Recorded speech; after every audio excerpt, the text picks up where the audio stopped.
पूरे दुनिया को डेमोक्रेसी का लेक्चर देने वाला देश आज एक आज़ाद राष्ट्र पे वहाँ पे सेना भेजकर वहाँ कार्रवाई कर रहा है। हाँ, मैं बात कर रहा हूँ यूनाइटेड स्टेट्स की और वेनेजुला की। अमेरिका ये कहता है कि वेनेजुला में इनस्टेबिलिटी है, ड्रग ट्रैफिकिंग है और जो वहाँ पे एक डिक्टेटरशिप है। तो क्या प्रश्न ये उठता है कि क्या इन सब कारणों से कोई भी देश दूसरे देश में घुसकर वहाँ पे सैन्य कार्रवाई कर सकता है?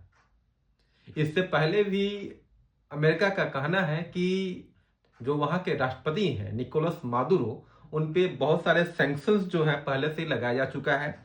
ब्लॉकेड भी और प्रेशर भी बहुत सारे बनाए जा चुके हैं। इस युद्ध के बाद यूनाइटेड नेशन सिक्योरिटी काउंसिल का जो गठन 1945 में किया गया, इसका मूल मकसद यही था, ऐसे जो सैन्य कार्रवाई जो अन्य देशों के द्वारा जो किए जाते हैं, इस सैन्य कार्रवाई पे ही रोक लगाना था। लेकिन जिस तरीके से अमेरिका ने वेनेजुला पे जिस तरीके से सैन्य कार्रवाई की, यह कहीं से भी यह एक जो यूनाइटेड नेशंस का जो क्लियर इंस्ट्रक्शंस है उसका क्या यह उल्लंघन नहीं है?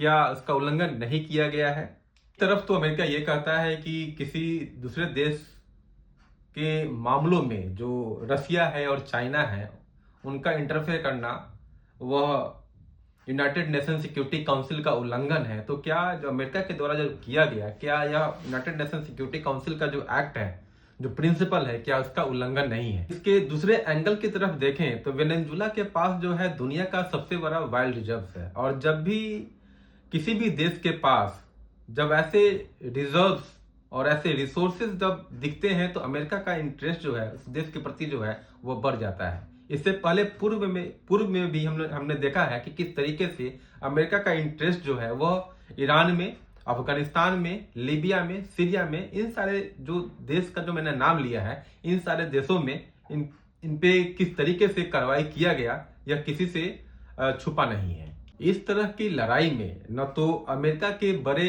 लीडर्स का नुकसान होता है, न वेनेजुला के बड़े लीडर्स का नुकसान होता है। नुकसान तो होता है सिर्फ आम जनता का, जो इस तबाही से उन लोगों को गुजरना पड़ता है। डेमोक्रेसी जो है वो मिसाइल से नहीं आती है, बम से, एयर स्ट्राइक से नहीं सिखाई जा सकती है।